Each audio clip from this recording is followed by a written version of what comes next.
Yo, bad influence. Check it out, MC Crane. Kick it one time. I'm sorry. We will have some proper music on the programme this week from Brooklyn. A bad influence. A bad influence. I'll be finding out how to turn one bad influence presenter into another. And our main game review this week is Super Mario Land 2 on the Game Boy.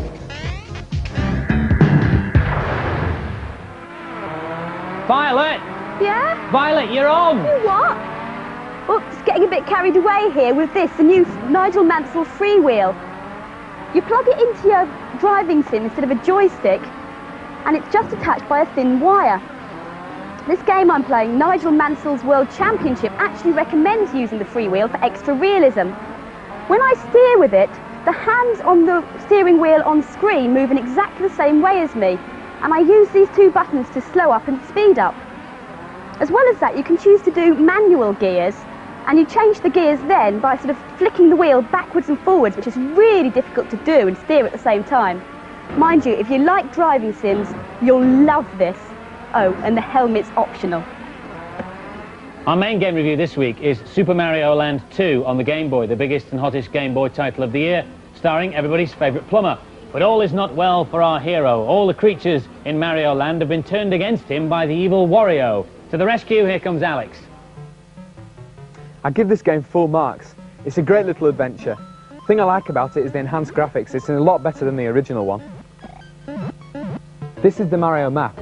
You can choose to go anywhere from here, which means you can go through the game in any order you like. Okay, this is the Hippo bonus level. There's lots to do on this level. The main objective of this level is to get into his bubble. I've just lost my bubble, which means that all your power-ups have been taken away. There's three main types of power-up on Super Mario. The first one is his mushroom, which turns him into Super Mario. The second one is the fire flower, which means you can fire things. And the third one is the carrot, which means you turn into Bunny Ears Mario and you can fly around the levels. I've just got the fire flower now, and I'm firing and I can shoot the baddies. Just shot this bird, and then I go on to finish the level. One of the best things about Super Mario 2 is you can save the game, which means you can start wherever you like. I buy this game. It's the fastest and best game I've ever seen on the Game Boy. My only criticism is it's a little bit easy, and I did get to the last level. This is really fresh and fun. It's a really good game for the Game Boy, and I'd like to see it in colour. It looks good for an LCD screen. It's got some good puzzles, but the scrolling could be smoother. It's just a bit too much like Super Mario Land 1. And so to the final scores for Super Mario Land 2. The boys gave it an excellent 4 out of 5, and the girls liked it too. 4 out of 5 from them. We're getting a lot of letters to the Bad Influence office at the moment, which is great. Thanks to keep coming in. It's nice to hear what you have to say. And we're getting a lot like this one. This is from Jenny Smith, who lives at King Edward Avenue, Hastings in East Sussex. Hi, Jen. She says, Dear Andy and Violet, I'm getting fed up of watching computer shows that don't even mention my computer. And I know you've got an Atari ST. Well, we do have one here in the studio, and if you're an ST owner, look out for some software reviews for you in later programmes. There is a particular application, however, that this computer is well suited to. Music.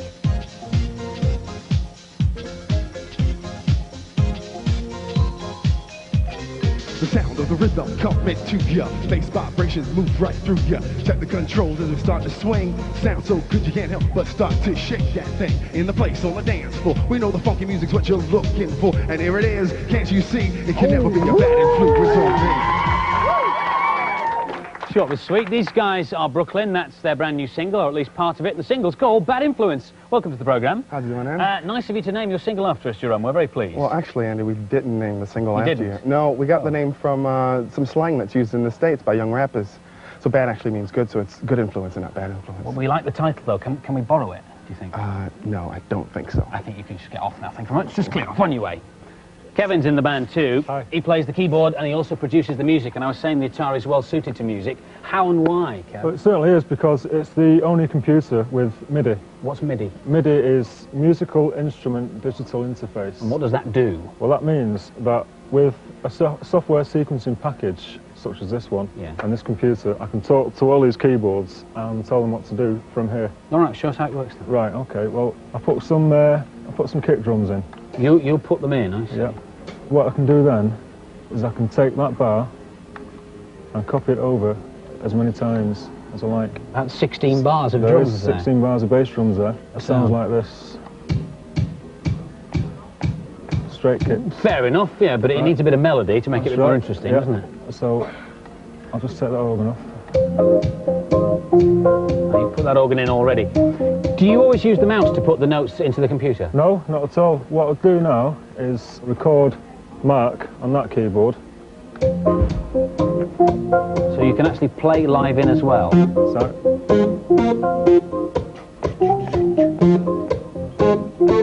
Oh, it's a bit of a duff note there. Does he have to do that again? no, that's Oh, there's the wrong duff note. one. Yeah, and I can change that.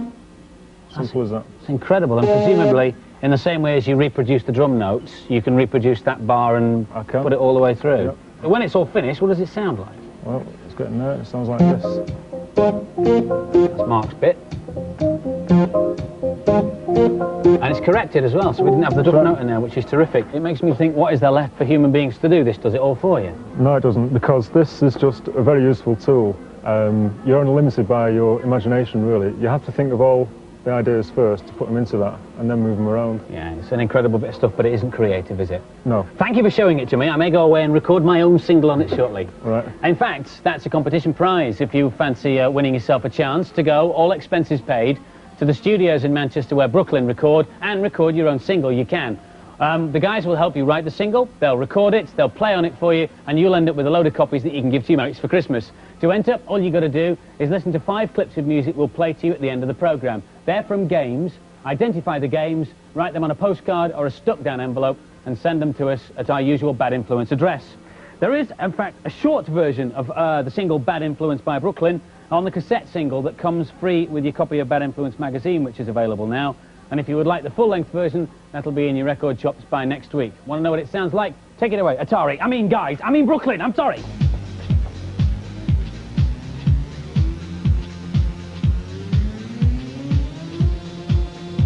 Like I said, here it is, a fresh new dawn, designed in a line to keep you moving on and on to a new dimension, a brand new state where love.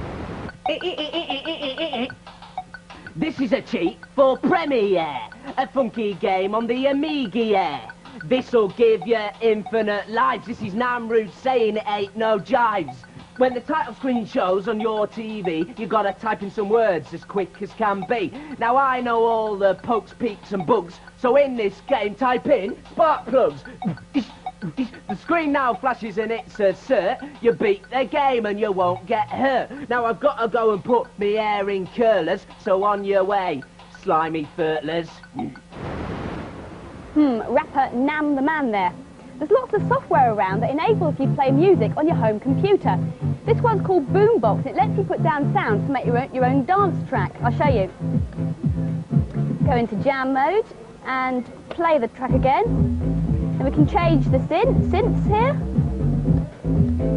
Got a new tune there, change the bass, change the drums. Got a new track. And you can also play sample sounds in, like this. Boombox is available for the Amiga and PC and costs around 40 quid. Well, I think that's quite enough of that. Here, here. Thanks, Andy. Now for this week's news and previews. No, this isn't Crime Watch, but pay attention, floppy disk users. Last week, police seized over £100,000 worth of pirated discs from a market in Leeds, and 5 men were arrested for alleged offences under the Copyright Act. A blank disc costs under £1, and a disc with a game on it could cost about £30, so it can be very tempting for anybody to copy games onto discs from a friend, a bulletin board or anything. The simple message is, don't do it. It's just as illegal to copy one game as it is to copy thousands. No limits, no mercy, no surrender. Well, that's what the blurb said about Strider 2. It's a sequel to the original coin-up conversion and coming out on the Mega Drive, Master System and Game Gear next spring. Strider must use his plasma sword and new lethal shuriken to overcome an array of fiendish enemies such as mutant soldiers and hostile plants. To get the weed killer ready. Well, it finally arrived. After all the hype, 2 days ago it was Sonic Tuesday. Unless you live in Plymouth, in which case Sonic Tuesday became Sonic Friday because some retailers were selling this 5 days before Sonic Tuesday, which rather made a mockery of the fantastically crafted international, worldwide, simultaneous launch of the mammal, didn't it? Spiky? Spiky! Oh, I'm just looking for my hedgehog. I think he's been eaten by something that disagreed with it. Look! Anyway, here's a cheat for the Addams family on the SNES. Simply type in BLRZZ to get 46 extra lives and 5 hearts. So, that's big. Ah! And the rest of your family will be saved! Spiky! And now for something completely different. I'm sorry, I'll say that again. And now for somebody completely different. Yes, it's still me, just about in one piece after that rather painful transition. And this is the mill, where some of the cleverest special effects are created for adverts and TV. The mill is famous for morphing, short for metamorphosing, which means changing one thing into another. All these morphs were done at the mill. We asked them to show us how they do their morphing, but instead they gave us a starring role in our own morph sequence. In charge is producer Andy Barmer. Okay, Andy, so we're going to morph you through to Violet, and in order to help the transition, you need some action to give it a bit more oomph. Have to fit the same expressions together. Well, it does, yeah, because when you need really to line up roughly, so that you don't. Otherwise, I mean, if your eyes weren't in the right place, approximately, yeah, your eyes are going to have to somewhere move across the screen, and that's just going to look a bit of. Can you do this? So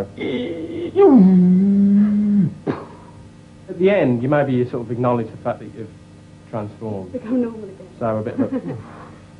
Right, let's do it. Let's go for it. To make the morph simple, it's important to put the two faces in the same place on the screen. Though there's a high-tech way of doing this, a felt-tip pen is quicker. And now for something completely different. It all takes time. They shoot against a blue screen, so they can put in a different background later. That's good.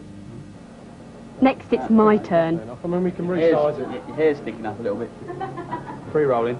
Oh, sorry. I'll say that again. And now for somebody completely different. It's very good. It's fine. Why do you say she was very good and she's only done 2 and you made me do 5, man? And what is this? There's a deal going down here. Graphic designer Gavin Blair explains what happens next. In order for the machine to morph, you need to break down the pictures into areas. So you do that using this grid, using this mesh. So like there, I've enclosed an area which includes the eyebrow and the eye, and the same points over here to enclose your eyebrow and eye. So the machine's changing one eyebrow now into another one. It's like the face is on rubber and you're just pulling the mesh and it's like stretching the face.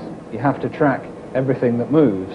So like for instance, you started with your mouth closed and opened it as the sequence progressed. You also blinked. So I had to put a lot of detail around your eyes, around your mouth, things like that. You have to rotoscope it, which means you have to go through the sequence, each frame of the sequence, and match the grid to the same points for the whole sequence. So there's a grid following the actions that Andy carried out. You see, that starts as Andy. You can see where the hair matches and the eyes match. And as it goes through the sequence, it transforms into the outline of you over there. So you can see the different hair and the different eyes. So that's a preview of what the morph will do. And then what I can do, if I turn off the meshes, and I can get the machine to show me Andy as you. There you go. That's Andy's face distorted to fit yours. Okay, so what I'm doing now is getting the machine to show me what you will look like distorted to fit Andy's face. So there you are. Let's admire the morph again in slow motion. You just can't see the join. Next time I feel like a change of image, I'll know where to come. I didn't know to break, really. There is software around that lets you get effects similar to morphing on your own home computer. Let's semi-morph away. It changes shape. If you can... Hippopotamus! Oh, what? It's a hippopotamus. No, it's not a hippopotamus. Elephant? It's not an elephant. The shape's changing, a bit more colour coming in now. No, it's not me. On a good day? No, nor is it you on a bad day, Violet. I know, it's a Humanosaur. Yes, but which one? It's Brad. There we are, yes, it's our own Brad the Humanosaur. You see how he went through different changes there, different stages. Changed his shape, and then as he got larger and larger and became more like the Brad we know and love, more colour was in there as well. There's a great thing you can do with this. You can actually paint with him as well, look. So he can whiz all over the screen. Which came first? The dinosaur or the egg? Now some more games reviews. Welcome to the human race. Humans on the Amiga puts you in charge of a tribe of little cavemen who need to puzzle their way through the evolution of mankind. Sounds heavy. Here's Amanda. This game's a real mental challenge. I've just discovered the spear and now I've got to get the rest of my men to the end of the cave before my time runs out, which is quite hard because they move so slowly. It's also quite hard because you've got to use the joystick and the keyboard at the same time. On this level, you've got to rescue a little man trapped on top of the hill. Humans is a Lemmings type game with some big differences. You can only control one man at a time and they move too slowly. Here I'm just throwing the spear so that I can come back for it later because I can't hold the spear and on the wheel at the same time. This is on the wheel so that I don't lose so much time. I love the graphics. I feel there's a real depth to the pictures. There's some things that can kill you in this, like dinosaurs. And, oh, I've got to get away from this. And now I've just got eaten. This game takes ages to load, which is one problem. But this is okay because you're entertained so well between discs with excellent music. It's a great game. It's really good value for money. It's great entertainment and it'll last for years. This is a great idea for a game, and it looks fantastic. It's a bit slow though. The music is actually worth listening to, and it's one of the few games where I wouldn't want to turn the sound down. I'd definitely recommend it. It's a bit too hard. The men go too slowly. It's got lovely graphics and music though. And the scores for Humans, the boys liked it, 4 out of 5, and the girls liked it too, 4 out of 5 from them. Next up is Universal Soldier, a mega shoot-'em-up for the Mega Drive. It's named after the film, but in fact, this is just a reworking of the classic Amiga game Turrican 2. Here's Ian to play it. This is just like Turrican 2. There's nothing original in the gameplay. The graphics are excellent, and it's an easy game to play. In this game, there are lots of power-ups and other things you can collect, so you very rarely run out of energy.